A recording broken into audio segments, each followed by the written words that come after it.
la fille de la princesse Anne, Zara Tindall, n'est pas une royale active, mais peut être le choix parfait pour assumer l'un des rôles publics les plus importants de sa mère dans les années à venir.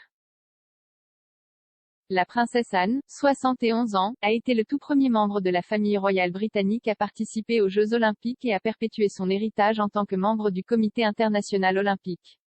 La princesse royale est arrivée à Paris dimanche pour effectuer un voyage basé sur les Jeux olympiques, quelque chose que sa fille, l'équestre olympique Zara Tindall, pourrait être parfaitement placée pour faire dans les années à venir.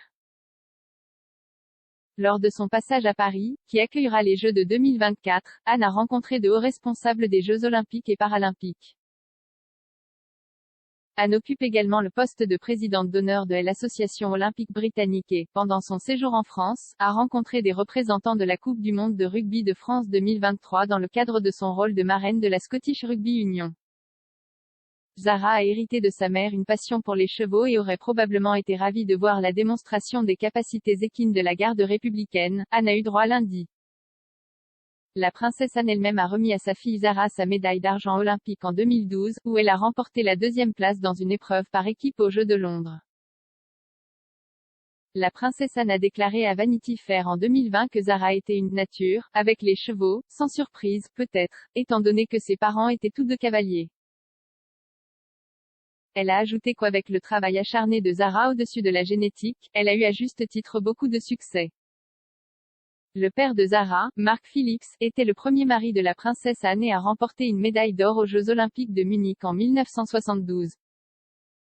Zara a continué à participer à des compétitions équestres, refusant de laisser le fait d'avoir 3 enfants la ralentir. La princesse Anne, parallèlement aux aspects équins de sa visite, verra également sa juste part de diplomatie et de science lors de son voyage. Dimanche, la princesse royale a planté un arbre dans le jardin de la résidence de l'ambassadeur britannique en France. L'arbre fait partie de ce qui est connu sous le nom de Queen's Green Canopy, qui est une initiative à travers le Royaume-Uni pour planter plus d'arbres.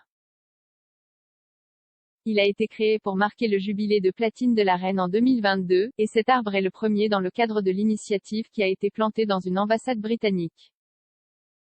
La cérémonie a réuni des représentants de l'Australie, des Bahamas et plus encore.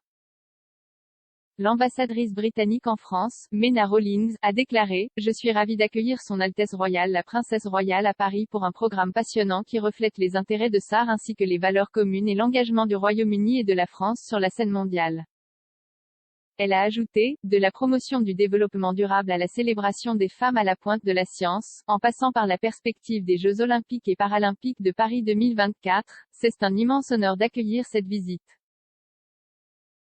Également à l'ordre du jour de la princesse Anne, la rencontre des lauréates du programme UNESCO, L'Oréal Femmes et Sciences, qui met l'axe sur la célébration du travail des femmes dans les avancées scientifiques. Cela fait partie des célébrations du 75e anniversaire de l'UNESCO. Bien qu'il ne s'agisse que d'une brève visite de 2 jours, Son Altesse Royale a trouvé le temps de présenter le Qatar Prix de l'Arc de Triomphe au vainqueur Torquato Tasso. La remise de ce prix à Longchamp était un symbole de reconnaissance de la relation de longue date entre les courses françaises et britanniques.